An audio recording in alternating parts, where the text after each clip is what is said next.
What is the difference between marketing funnel and sales funnel? Many of us as owners are confusing marketing's job with sales job, and that's why leads are falling through the cracks. So most owners think that one funnel does it all, and then we wonder why our conversion rate is so low. By the end of this video, you're going to know where marketing stops and sales starts. There is some crossover, but ultimately each is its own discipline.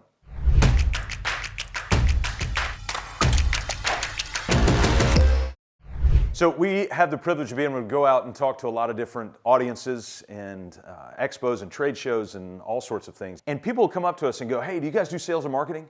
Do you guys do sales and marketing? They're looking for the silver bullet in sales and marketing. One of the first things we have to do is stop and go, hey, can I reorder those for you? Because actually sales does not go before marketing. Marketing actually goes before sales. And we put it in an analogy like this. I don't go to somebody and go, hey, will you marry me?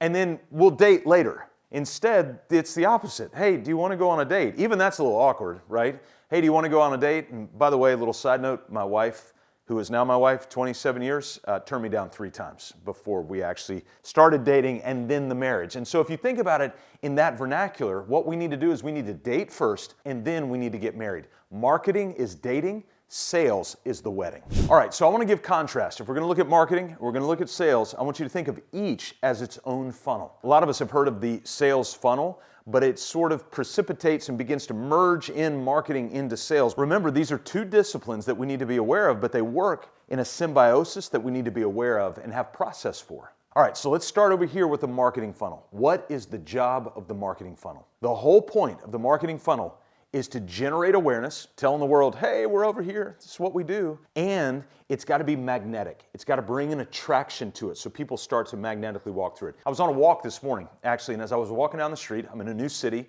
where I'm filming this video, and I've not eaten anywhere. Well, I'll be here tonight, and so I was looking for a place to eat. What am I looking for? I'm kind of window shopping. I'm looking for things that are naturally attractive to me. I saw one restaurant, not attractive. I saw another restaurant, the food may not be as good, but on the outside it looks attractive. That's marketing's job. It's telling the world that we're here and it's creating an attraction of some sort so that it calls to the person to go, hey, this is who we are and this is what we do, and trying to attract like-minded people. Now, if you look at the sales funnel over here, and I'm going to keep going back and forth, so if we've got attraction here, the goal of sales is to take that person who is naturally attracted to what you do and turn them into a repetitive customer. Now, for many of us, we don't want just a customer one time. You've heard it said like this, we want customers for life. There's an HVAC company we work with. That's actually their mission statement, to develop customers for life. Why? There's a recurringness to it. There's a relational element to it. And so here's a little tactic. You attract people in the marketing funnel, you convert them in the sales funnel, you fulfill their order in the operational funnel, your marketing job is not done. As soon as you start to fulfill the order for them in the operations funnel that you have, there's a marketing element of that because you want them to continue to buy from you. And so don't just think of your marketing as isolated over here. The marketing thread goes throughout. I'll give you an example. We work with a lot of home builders, and they're constantly teaching their site superintendents, these are people that are on site building the house, job site cleanliness is of extreme importance. Why? Is because it's the eye candy for potential home buyers at that point. When they're driving by, they're looking at the job site. If they see a trashy job site, they're not interested in that builder. If they see a clean job site, there's still an attractiveness to what they're doing. So marketing has a thread throughout the entire customer experience. So marketing answers this question. Do they know that we exist and do they care? Sales answers this question. Will they buy from us, stay long term, and when? Marketing uses tools like outreach and SEO and paid ads and print advertising and flyers and all of these assets, these brands' assets. Sales uses conversations, demos, sales letters to sit down, and then a conversion moment, what we call the ask. You don't make the ask when you're dating until you're ready to make the ask in the moment of sales.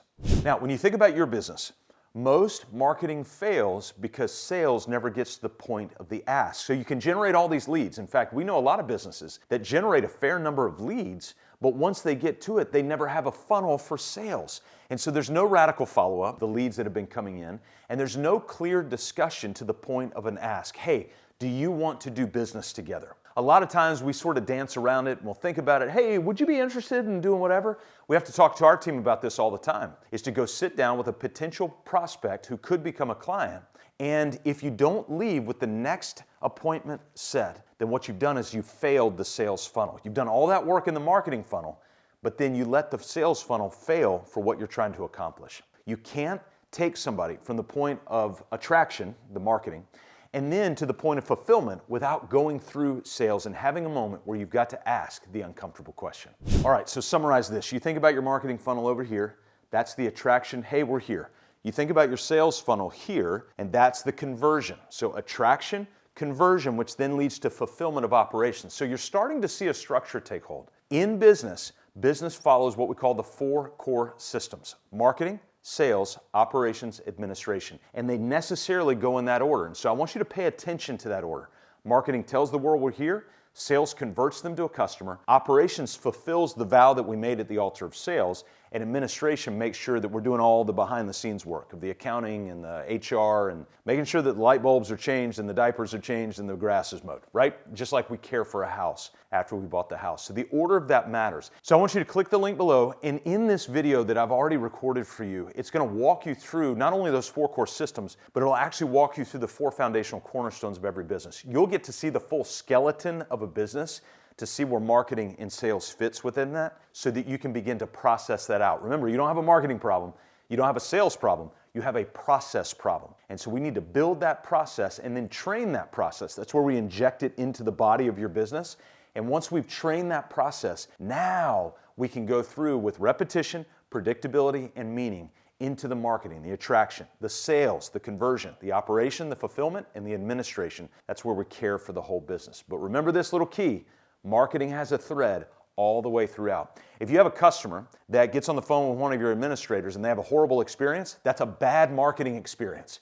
And so the marketing happened in the 4th system, but it's still a thread that runs through the entire thing. So people ask all the time, hey, what's more important, sales or marketing?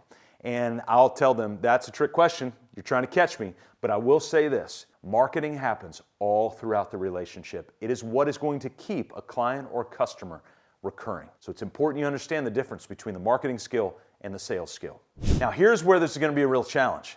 Is for you, you're like, I get it. And then you look around your team and they go, they don't get it. And you're going to need to train your team. In fact, let's rewind and go, you're going to need to have the right team members in order to deliver the marketing experience all throughout this. Okay, so I've got a great gift for you. In the description below, go click on the link that says trainnewhires.com, and what it will do is it'll bring for you a handbook. It's a custom-built handbook that our team has made so that you can make sure that you find, hire, and retain the right people who will be able to buy into your understanding of seeing that marketing is the thread throughout this entire business. So go click on that link below, and that'll be some good homework and next steps for you. Why? So that you can be liberated from chaos to make time for the things that matter most.